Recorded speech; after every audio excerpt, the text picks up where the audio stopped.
പ്രിയമുള്ളവരെ, കോൺഗ്രസിന്റെ മുഖ്യമന്ത്രി തർക്കം അത് അവസാനം ചെന്ന് നിൽക്കുന്നത് കെ വേണുഗോപാലിനാണ്. സ്ഥിതിവിവരക്കണക്കുകളും വിശകലനങ്ങളും ഒക്കെ ശരിയാകുകയാണെങ്കിൽ വേണുഗോപാൽ മുഖ്യമന്ത്രിയായി വരുവാനുള്ള സാഹചര്യങ്ങളാണ് കൂടുതൽ. പ്രത്യേകിച്ചും എം.എൽ.എമാരുടെ പിന്തുണ വേണുഗോപാലിനാണെന്ന് വ്യക്തമാകുന്നു. പക്ഷേ ഘടകകക്ഷികളുടെ പിന്തുണ സതീശനാണ്.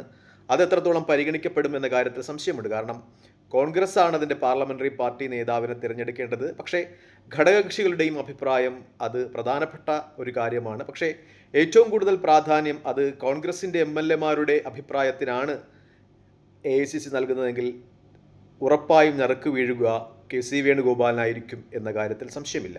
അങ്ങനെയാണെങ്കിൽ വേണുഗോപാൽ ആലപ്പുഴ MP സ്ഥാനം രാജിവെച്ച് നിയമസഭയിലേക്ക് മത്സരിക്കേണ്ടിയിരിക്കുന്നു. അപ്പോൾ സ്വാഭാവികമായും ഉയരുന്ന ഒരു ചോദ്യം, എന്തിനായിരുന്നു കോൺഗ്രസ് MP-മാരെ മത്സരിപ്പിക്കില്ല എന്ന് പറഞ്ഞത്? കോൺഗ്രസിന് കിട്ടിയ വോട്ട് അല്ലെങ്കിൽ കോൺഗ്രസിനെ ആളുകൾ വിജയിപ്പിച്ചത് MP-മാർ മത്സരിപ്പിക്കില്ല എന്ന ഒരു ഉറപ്പിൽ കൂടിയായിരുന്നല്ലോ. നിയമസഭയിലേക്ക് MP-മാർ മത്സരിക്കില്ല എന്ന ഒരു ഉറപ്പിലേക്ക് കൂടിയായിരുന്നു. കാരണം അത് ഒരു അധിക ചിലവാണ്. 5 or 6 ലോക്സഭാ മണ്ഡലങ്ങളിൽ ഉപതെരഞ്ഞെടുപ്പ് നടക്കേണ്ടതുണ്ട്. അത് രാജ്യത്തെ സംബന്ധിച്ച് വലിയൊരു ചിലവാണ്. അത് കേരളത്തിലെ ജനങ്ങൾ ഇഷ്ടപ്പെട്ടിരുന്നില്ല. അതിൻ്റെ കൂടി ഒരു വോട്ടാണ് UDF-ന് കിട്ടിയത്. അതിൻ്റെ കൂടി വിജയമാണ് UDF-ന് ലഭിച്ചത്. അതിനുശേഷം വോട്ട് പെട്ടിയിലായ റിസൾട്ട് വന്ന് 103 സീറ്റ് നേടിയതിനു ശേഷം അതിന് വിഘാതമായി MP-മാർ രാജിവെച്ച് നിയമസഭയിലേക്ക് മത്സരിക്കുന്നു എന്ന് പറയുമ്പോൾ അത് ജനങ്ങളെ വഞ്ചിച്ചതിന് തുല്യമാകും എന്ന കാര്യത്തിൽ സംശയമില്ല. അതിന് തിരിച്ചടി ഒരുപക്ഷെ അടുത്ത ഇലക്ഷനുകളിൽ കേരളത്തിലെ കോൺഗ്രസ് നേരിടേണ്ടി വരും എന്നത് വലിയ കാര്യം തന്നെയാണ്. പ്രത്യേകിച്ച് നമ്മൾ 2016 നിയമസഭാ തിരഞ്ഞെടുപ്പിൽ അന്ന് ഇടതുപക്ഷ ജനാധിപത്യ മുന്നണി VS അച്യുതാനന്ദനെ കാണിച്ചിട്ടായിരുന്നു ഇലക്ഷനിൽ മത്സരിച്ചത്. പക്ഷേ വിജയത്തിന് ശേഷം അവിടെ പിണറായി വിജയൻ മുഖ്യമന്ത്രിയാകുന്ന ഒരു സ്ഥിതിവിശേഷം ഉണ്ടായി. അത് ഇതിന് സമാനമായ മറ്റൊരു കാര്യമാണ്. നമ്മൾ നാട്ടിലൊക്കെ പറയുന്നത് പോലെ അനുജത്തിയെ കാണിച്ച് ജ്യേഷ്ഠത്തിയെ കല്യാണം കഴിക്കുന്നതിന് തുല്യം. പക്ഷേ അന്ന് അതിനുശേഷം പിണറായി വിജയൻ സർക്കാർ ജനക്ഷേമപരമായ ചില പ്രവർത്തനങ്ങൾ നടത്തിയിട്ടുണ്ട്. നമുക്കറിയാവുന്ന പോലെ കൊറോണ, നിപ്പോ, പിന്നെ പ്രളയ ദുരന്തങ്ങളൊക്കെ വന്നപ്പോൾ ജനക്ഷേമകരമായ ചില പ്രവർത്തനങ്ങൾ നടത്തുവാൻ കഴിഞ്ഞു LDF-ന്. അതുകൊണ്ട് അവരുടെ ആ ചതി ജനങ്ങൾ ക്ഷമിച്ചു, സഹിച്ചു. VS അച്യുതാനന്ദനെ മുൻനിർത്തി ഇലക്ഷൻ ജയിച്ചതിന് ശേഷം പിണറായി വിജയൻ മുഖ്യമന്ത്രിയായത്. പക്ഷേ ഇവിടെ അങ്ങനെ ഒന്നും ഉണ്ടായില്ലെങ്കിൽ, അങ്ങനെ ഒരു ചാൻസ് കിട്ടിയില്ല എങ്കിൽ അടുത്ത നിയമസഭാ തെരഞ്ഞെടുപ്പിന് അല്ലെങ്കിൽ ലോക്സഭാ തെരഞ്ഞെടുപ്പിലൊക്കെ കോൺഗ്രസ് വില കൊടുക്കേണ്ടി വരും എന്ന കാര്യത്തിൽ സംശയമില്ല. മറ്റൊരു കാര്യം, ഇനി ആലപ്പുഴയിൽ ഒരു ഉപതെരഞ്ഞെടുപ്പ് വേണ്ടി വരും. ആലപ്പുഴ ലോക്സഭാ മണ്ഡലത്തിൽ കഴിഞ്ഞ ലോക്സഭാ ഇലക്ഷനിൽ BJP വലിയ പ്രകടനം കാഴ്ചവെച്ച ഒരു മണ്ഡലമാണത്. BJPയുടെ ഏറ്റവും വലിയ ഫൈറ്റിംഗ് കാൻഡിഡേറ്റായ ശോഭാ സുരേന്ദ്രനാണ് അവിടെ നിന്ന് മത്സരിച്ചത്. അവർ വിജയിച്ച വേണുഗോപാലിനേക്കാളും വോട്ട് വ്യത്യാസം 1 ലക്ഷം വോട്ടുകൾക്ക് മാത്രമേ ഉള്ളൂ. അതായത് കടുത്തൊരു ഫൈറ്റ് നടത്തിയാൽ BJPക്ക് അവിടെ വിജയിക്കുവാൻ പറ്റുന്നൊരു സാഹചര്യമുണ്ട്. ഒരുപക്ഷേ സാധാരണ ലോക്സഭാ ഇലക്ഷനിൽ ഒരു MP രാജിവെച്ചാൽ അടുത്ത ഇലക്ഷന് 6 മാസത്തോളം കാലപരിധിയുണ്ട്. ആ കാലപരിധിക്കുള്ളിൽ ശോഭാ സുരേന്ദ്രനെ ഒരു കേന്ദ്ര ക്യാബിനറ്റ് മന്ത്രിയാക്കി അവിടെ ഒരിക്കൽ കൂടി ഇലക്ഷൻ മത്സരിപ്പിച്ചാൽ BJP വിജയിക്കുവാനുള്ള സാഹചര്യമുണ്ട് എന്നത് നമ്മൾ ചർച്ച ചെയ്യേണ്ടതുണ്ട്. അതൊക്കെയും ചർച്ച ചെയ്തിട്ട് വേണം പുതിയ മുഖ്യമന്ത്രി പദത്തിലേക്ക് വേണുഗോപാൽ നടന്നെടുക്കാൻ എന്നാണ് എൻ്റെ ഒരു അഭിപ്രായം. മറ്റൊന്ന്, വേണുഗോപാലിനെ സംബന്ധിച്ച് അദ്ദേഹം ഒരു ഉപതെരഞ്ഞെടുപ്പിനെ നേരിടേണ്ടതുണ്ട്. ഒന്ന് ഇരിക്കൂറാണ് പറയുന്നത്. ഇരിക്കൂറിൽ സജി ജോസഫാണ്. അദ്ദേഹം രാജിവെച്ച് ഒരുപക്ഷെ വേണുഗോപാൽ അവിടെ മത്സരിക്കുമെന്ന്. പക്ഷേ ലീഗുമായിട്ട് ഈ മാത്യു കുഴൽനാടൻ്റെ ഒക്കെ പ്രസ്താവന മൂലം ലീഗ് ഉടക്കി നിൽക്കുകയാണ്. വേണുഗോപാൽ ഇരിക്കൂറിൽ നിന്ന് മത്സരിച്ചാൽ ലീഗിൻ്റെ ശക്തി കേന്ദ്രങ്ങളിൽ വോട്ട് ലഭിച്ചില്ലെങ്കിൽ അത് വേണുഗോപാലിനെ സംബന്ധിച്ച് തിരിച്ചടിയാകും.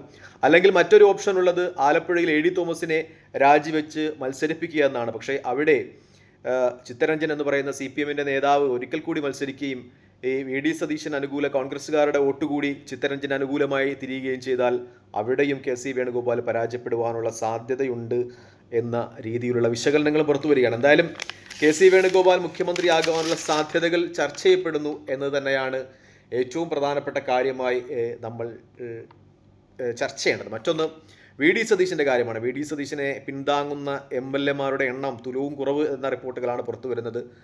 ചില റിപ്പോർട്ടുകൾ അനുസരിച്ച് 7-ൽ താഴെ MLA-മാരാണ്. അത് വ്യക്തമാകുന്നത് VD സതീശൻ താൻ പ്രതിപക്ഷ നേതാവായിരുന്നിട്ടും, കാരണം തൻ്റെ പേരിൽ ഒരു ഗ്രൂപ്പ് വളർത്തുവാൻ VD സതീശന് സാഹചര്യങ്ങളും കഴിവും സമയവും ഒക്കെ ഉണ്ടായിരുന്നു. എന്നിട്ടും VD സതീശൻ തൻ്റെ പേരിൽ ഒരു ഗ്രൂപ്പ് ക്രിയേറ്റ് ചെയ്ത ആളുകളെ ഒപ്പം നിർത്തിയില്ല, പാർട്ടിയുടെ വിജയത്തിനു വേണ്ടി പണിയെടുത്തു എന്ന ഒരു രീതിയിൽ അത് വ്യാഖ്യാനിക്കപ്പെടുന്നുണ്ട്. അത് സാധാരണ കോൺഗ്രസ് പ്രവർത്തകരുടെ ഇടയിൽ അദ്ദേഹത്തിൻ്റെ ഗ്രാഫ് ഉയർത്തുന്നുണ്ട് എന്നതും ഏറ്റവും പരമപ്രധാനമായ കാര്യമായി നമ്മൾ ചർച്ച ചെയ്യേണ്ടതുണ്ട്. മറ്റൊന്ന്, ഇതുമായി ബന്ധപ്പെട്ട് ചർച്ച ചെയ്യുമ്പോൾ നമ്മൾ എടുത്തു പറയേണ്ട മറ്റൊരു കാര്യം മാത്യു കുഴൽനാടൻ്റെ ഒരു പ്രസ്താവനയാണ്. അദ്ദേഹം പറയുന്നത് ആഭ്യന്തര കാര്യത്തിൽ കോൺഗ്രസിൻ്റെ ആഭ്യന്തര കാര്യമാണ് അവരുടെ പാർലമെൻ്ററി പാർട്ടി നേതാവിനെ തിരഞ്ഞെടുക്കേണ്ടത്, അത് ലീഗ് അഭിപ്രായം പറയേണ്ട എന്നാണ്. പക്ഷേ ലീഗ് അഭിപ്രായം പറഞ്ഞത് ഇവിടെ UDF എന്ന സംവിധാനം ഒന്നായി മത്സരിച്ച് വിജയിച്ച ശേഷം അതിലെ മുഖ്യമന്ത്രി ആരായിരിക്കണം എന്നൊരഭിപ്രായത്തിലാണ്. അതിൽ UDFൻ്റെ എല്ലാ ഘടകകക്ഷികൾക്കും അഭിപ്രായം പറയുവാൻ കാര്യമുണ്ട്. ലീഗിനെ സംബന്ധിച്ച് കോൺഗ്രസിൻ്റെ ഗ്രൂപ്പ് വഴക്ക് ഏറ്റവും പാരമ്യത്തിൽ നിന്ന് 1995 അന്ന് ചാരക്കേസുമായൊക്കെ ബന്ധപ്പെട്ട് കരുണാകരൻ രാജിവെക്കേണ്ടി വന്നപ്പോൾ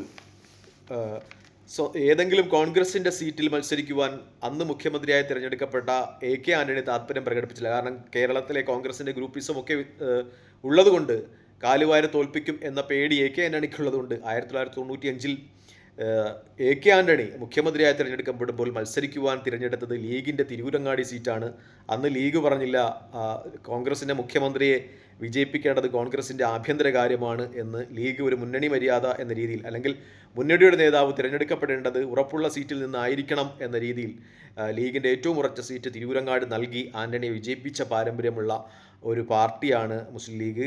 കോൺഗ്രസിനോടൊപ്പം ചേർന്ന് നിന്ന് UDFൻ്റെ നട്ടെല്ലായി മാറിയ പ്രസ്ഥാനമാണ്. പല പാർട്ടികളും പലപ്പോഴും UDF മുന്നണി വിട്ടിട്ടുണ്ട്. ഇപ്പോൾ കേരള കോൺഗ്രസ് ജോസഫ് ആയാലും നീണ്ടകാലം ഒരു LDFനൊപ്പമായിരുന്നു, RSP അപ്പുറത്തായിരുന്നു. നീണ്ട ഒരു കാലമായി UDF നിലനിൽക്കുന്ന പാർട്ടിയാണ് ലീഗ്. അതുകൊണ്ട് തന്നെ ലീഗിൻ്റെ നിർദ്ദേശങ്ങൾ സ്വീകരിക്കപ്പെടും എന്ന് തന്നെയാണ് എൻ്റെ ഒരു വിലയിരുത്തൽ.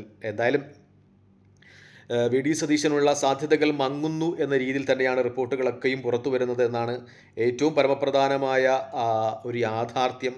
പ്രത്യേകിച്ചും ഇവിടെ നമ്മൾ ചർച്ച ചെയ്യപ്പെടേണ്ട മറ്റൊരു കാര്യം, നേരത്തെയൊക്കെ 2 പേർ തമ്മിലായിരുന്നു തർക്കമെങ്കിൽ ഇപ്പോൾ 3 പേരാണ്. നേരത്തെ തർക്കമുണ്ടായ സമയങ്ങളിലൊക്കെ ഒരാളെ മുഖ്യമന്ത്രിയും മറ്റൊരാളെ ആഭ്യന്തരമന്ത്രിയുമാക്കി, ആഭ്യന്തരമന്ത്രിയും ഒപ്പം ഉപമുഖ്യമന്ത്രി പദമൊക്കെ കൊടുത്ത് ആ തർക്കം രമ്യമായി പരിഹരിക്കപ്പെടുന്ന ഒരു സമ്പ്രദായമാണ് ഉണ്ടായിരുന്നത്. പക്ഷേ ഇപ്പോൾ VDയും KCയും ഒപ്പം RCയും രമേശ് ചെന്നിത്തലയും ഉൾപ്പെടുന്ന ഒരു ത്രികോണ തർക്കമാണുള്ളത്. അതുകൊണ്ട് തന്നെ ഒരാളെ മുഖ്യമന്ത്രിയാക്കി മറ്റൊരാളെ ഉപമുഖ്യമന്ത്രിയും ഒപ്പം ആഭ്യന്തരമന്ത്രി പദവും കൊടുത്ത് ഒതുക്കുവാൻ പറ്റുന്ന ഒരു സാഹചര്യമല്ല. മൂന്നാമതൊരാൾ കൂടിയുണ്ട്.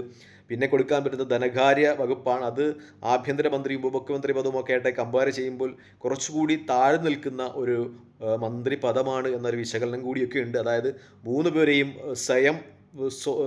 ഈക്വലായിട്ടുള്ള സെയിം പരിഗണന കൊടുത്ത് തന്നെ സംരക്ഷിക്കേണ്ടതുണ്ട് പാർട്ടി. അവർക്ക് അതിനായുള്ള പദവികൾ കൊടുക്കേണ്ടതുണ്ടെന്നതും ഇപ്പോൾ ഹൈക്കമാൻഡിനെ ആകെ വിഷമവൃത്തത്തിലാക്കുന്ന പ്രധാനപ്പെട്ട ഘടകമാണ്. എന്തായാലും 1-2 ദിവസത്തിനുള്ളിൽ ഈ പ്രശ്നങ്ങൾ കോൺഗ്രസിന് പരിഹരിക്കേണ്ടതുണ്ട്. അല്ലെങ്കിൽ 103 സീറ്റുകൾ നൽകിയ ജനങ്ങളെ അവഹേളിക്കുന്നതിനും അവരെ അപമാനിക്കുന്നതിനും തക്കമായി ജനങ്ങൾ അത് വിശകലനം ചെയ്യും എന്ന ഒരു വിശദീകരണങ്ങളൊക്കെ മാധ്യമങ്ങൾ പറയുന്നുണ്ട്. തൽക്കാലം ഈ വീഡിയോ ഇടവാങ്ങിയാണ്. മറ്റൊരു വീഡിയോ കാണുന്നവരെ നന്ദി, നമസ്കാരം, ജയ് ഹിന്ദ്. വീഡിയോ ഇഷ്ടപ്പെടുന്നുണ്ട് ലൈക്ക് ചെയ്യുക, ഷെയർ ചെയ്യുക, മറ്റൊരു വീഡിയോ കാണുന്നവരെ ജയ് ഹിന്ദ്.